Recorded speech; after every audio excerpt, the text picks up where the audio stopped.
नमस्कार दोस्तों। आज की वीडियो मैनेजमेंट से संबंधित है। वीडियो का शीर्षक है श्री कृष्ण जी से सीखें मैनेजमेंट के 7 गुण। बुनियादी स्तर पर मैनेजमेंट प्रबंधन एक अनुशासन है जिसमें सामान्य कार्यों का एक समूह शामिल होता है। योजना बनाना, आयोजन करना, स्टाफिंग करना, नेतृत्व करना, नियंत्रण करना। लेकिन कृष्ण ये नाम सुनते ही एक अलग सी संतुष्टि का एहसास होता है। जितना खूबसूरत नाम है उतने ही मनमोहक मुरलीधर श्री कृष्ण हैं। कृष्ण से मधुर बांसुरी की धुन कोई नहीं बजा सकता। कृष्ण से सुंदर कोई हो ही नहीं सकता।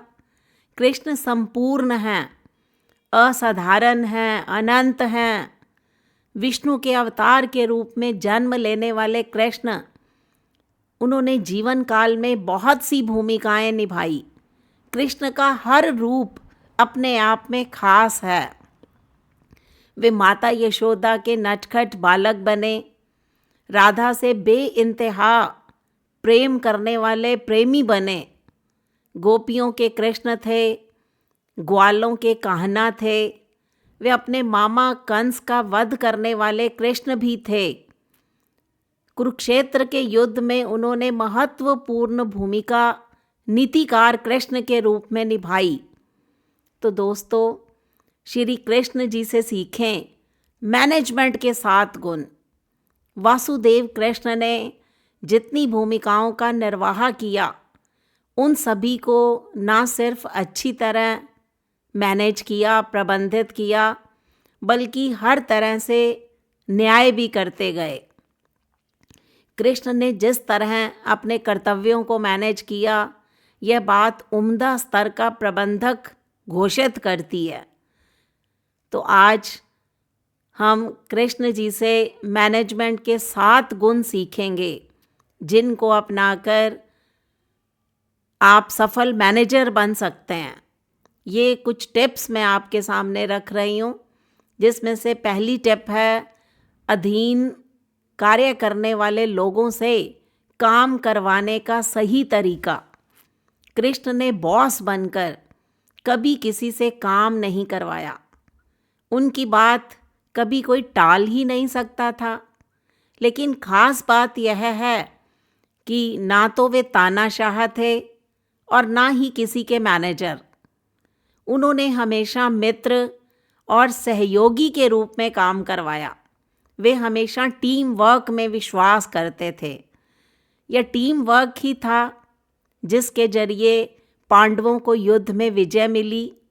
कृष्ण ने कभी अपनी शक्ति का दुरुपयोग नहीं किया, तो उन्हें अपने अधीन काम करने वाले लोगों से काम करवाने का तरीका मालूम था। टीम वर्क का जो उनके दिमाग में एक जज्बा था, वो मैनेजमेंट का पहला गुण है। दूसरा गुण, निष्काम कर्म करने की सीख। श्रीमद् भगवद गीता के उपदेश में कृष्ण ने स्पष्ट कहा कि व्यक्ति को केवल अपने कर्म पर ध्यान देना चाहिए, उसके फल को लेकर ज़्यादा परेशान नहीं होना चाहिए। अगर आपने 100% काम किया है तो निश्चित ही आपको 100% फल भी मिलेगा। ऐसा कोई काम नहीं है जिसका फल प्राप्त नहीं होता।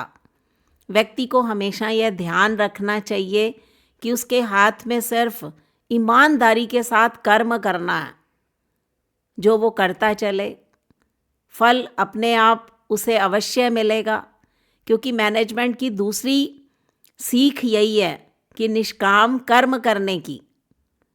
तीसरा गुण, सकारात्मक दृष्टिकोण ही जीत दिलवाता।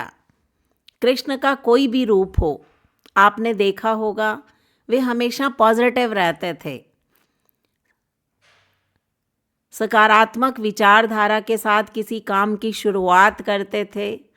पॉजिटिव रहते हुए वो अपने काम को पूरा भी कर लेते थे। हमेशा दूसरे लोगों को भी पॉजिटिव रहने के लिए प्रेरित करते थे। ज़रूरत पड़ने पर मित्र बन जाते थे, बड़े भाई बन जाते थे, पिता की तरह डांट भी देते थे। उन्होंने हमेशा अपने शत्रुओं को भी समान समझा, उनके साथ भी बराबरी का व्यवहार किया, क्योंकि सकारात्मक दृष्टिकोण ही जीत दिलवाता है। चौथा गुण, मानसिक रूप से नियंत्रित। श्री कृष्ण के जीवन काल में कई ऐसे अवसर आए जब उन्होंने स्वयं को क्रोध और आवेग में बहने से रोका। वे मानसिक रूप से पूरी तरह नियंत्रित थे। वे ये बात जानते थे कि कब कौन सी बात कहनी है, कब कौन सी बात करनी है। अपने कामों के जरिए उन्होंने समझाया कि एक सुखी जीवन के लिए मानसिक स्वास्थ्य बहुत ज़रूरी है। क्रोध, लालच, ईर्ष्या, संदेह, अविश्वास जैसी भावनाओं को खुद पर हावी ना होने दें, क्योंकि मानसिक रूप से नियंत्रित रहना ये मैनेजमेंट का चौथा गुण है। पांचवा गुण, उद्देश्य सही रखें।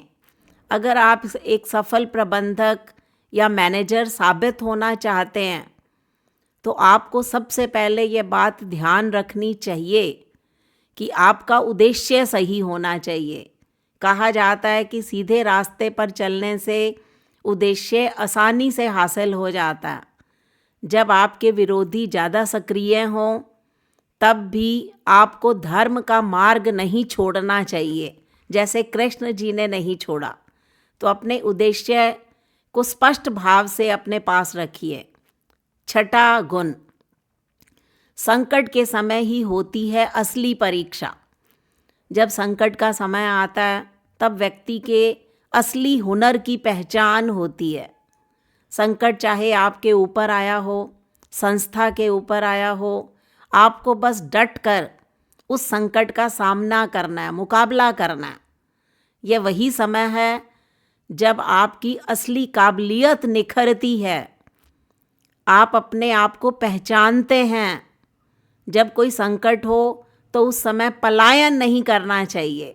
ये कृष्ण की अद्भुत सीख है और मैनेजमेंट का छठा गुण भी है। सातवां गुण, सही समय पर करें शक्ति का प्रदर्शन। कृष्ण बेहद शक्तिशाली थे। उन्होंने कभी इस शक्ति का गलत प्रदर्शन नहीं किया।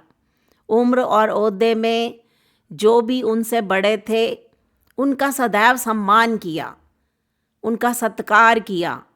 उन्होंने अपने गुरु, माता पिता, वरिष्ठजन आदि को आदर दिया। जो लोग ऐसा करते हैं वही प्रशंसा के पात्र बनते हैं। तो ये थे दोस्तों मैनेजमेंट के 7 गुण। इन 7 गुणों को अपने जीवन में अपनाकर हम अच्छे प्रबंधक बन सकते हैं, अच्छे मैनेजर बन सकते हैं। तो कृष्ण जी से सीखें मैनेजमेंट के 7 गुण। तो दोस्तों, आपको वीडियो कैसी लगी? इस वीडियो पर अपनी प्रतिक्रिया दीजिए, चैनल को सब्सक्राइब कीजिए। मिलते हैं अगली वीडियो में। तब तक के लिए नमस्कार।